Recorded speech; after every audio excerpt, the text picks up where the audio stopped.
to be reviewing a movie that was sent to me from Wild Eye Releasing. Just want to give a big shout out to Wild Eye. Thank you very much. Sleepless Nights here on DVD. I was kind of interested in this one because it says it's kind of like an anthology. It reminds me of the VHS films. If you've ever seen VHS, VHS 2. It says four spine-ripping tales of madness, possession, and despair. So that intrigued me because, I mean, even though I don't really care for the first VHS film, I really like VHS 2. And that's what this movie is a bunch of stories compiled together around this main story that's going on. I really love that cover, by the way. That's really cool. It says here, only death will set you free.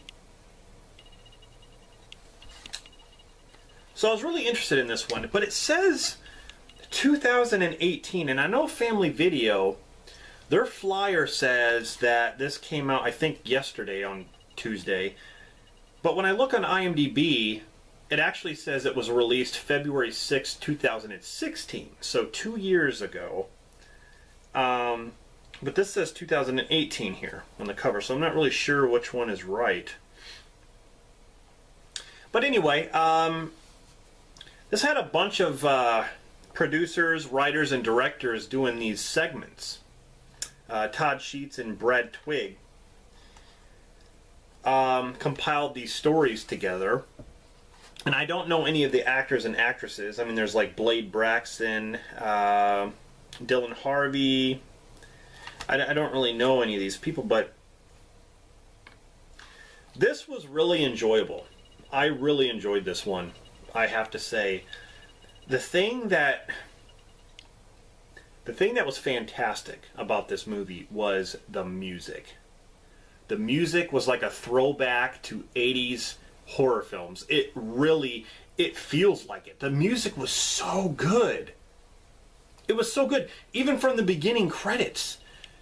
It had this like, it reminded me of like Exorcist mixed with like Prince of Darkness. Like it had that sort of vibe to it. I love the music to this. It was so good.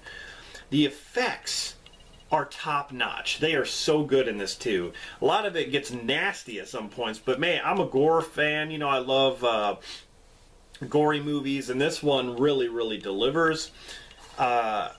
The acting is pretty lame, but I think that adds to the charm. You know, some of the segments are actually horror comedies. But the first segment, well, basically the story goes like this. You know, there's this girl in the beginning who's cutting a pumpkin. It's Halloween, and you know she's cutting up a pumpkin, and across from her is a little girl, and this little girl starts telling her scary stories that she's heard at school, and things like that. And so the little girl starts to tell these stories, and then you watch them play out. So, you know, there's no narrative or anything like that. She's just like, oh, I got a story for you. This man, lives at this house, and then it goes into the story, and you actually get to see it play. The first segment about Skullface, I really love that segment. These people go, this group of kids go to this house that's supposed to be abandoned, and something really awful happened there. And there's this guy walking around with this skull that's attached to his face. It's like embedded into his face. And you could tell, the story goes is that he stitched it to his face. And he's got these weird eyes. His eyes got this like red ring, and like when he stares at you, he like steals your soul, and he makes you die in certain ways. But the music, man, the music in the first segment is unbelievable. I loved it. Besides the acting, which I said was lame, it's fine. The movie, it has a lot of charm to it, like I said.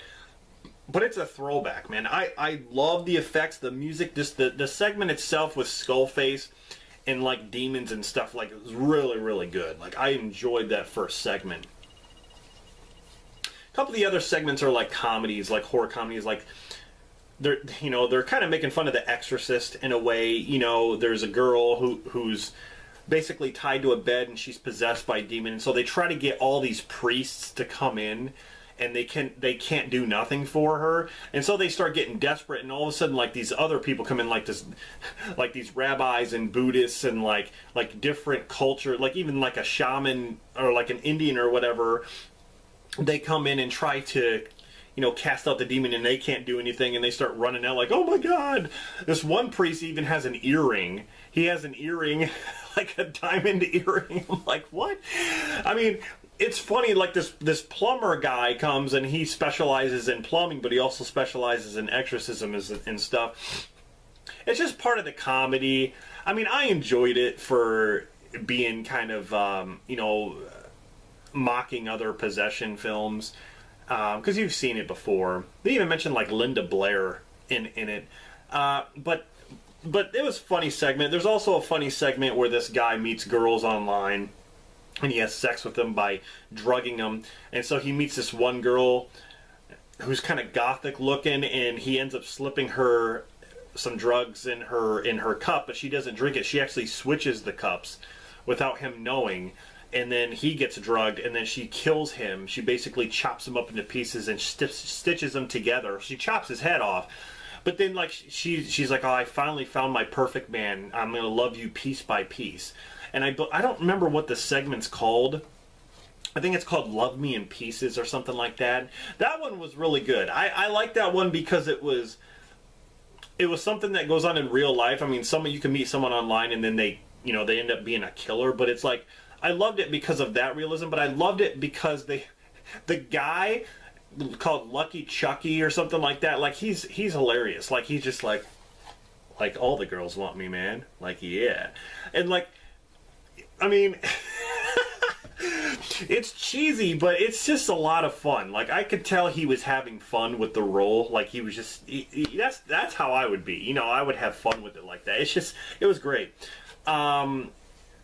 You know, the comedies and stuff. And then there are some other segments with zombies, and then there's one that has to do with vampires and stuff like that. But while all this is going on, while this little girl is telling these stories, you know, they're cutting up the pumpkin, and then they're getting ready for bed. She's getting her ready for bed. And she keeps like, oh, I'll tell you another story, and tell you another story. As this is going on around the main story, which is like a wraparound almost, the main story has this guy who has this really cool mask. I call it like the bloody Casey Jones mask, because the mask he has looks like Casey Jones, but it's like it looks a little bit different on the top, but it's like red, and like it looks pretty cool. This guy's trying to like peek through the windows and like get in the house with this really weird knife. And I don't want to give away like what happens, but like, you know, he gets in the house and something happens that I wasn't even expecting. But it was cool. It was sort of like a throwback to some of these weird films. But I really enjoyed this one. And like I said, the main positives to this movie is the score. The theme, the music altogether is just unbelievable.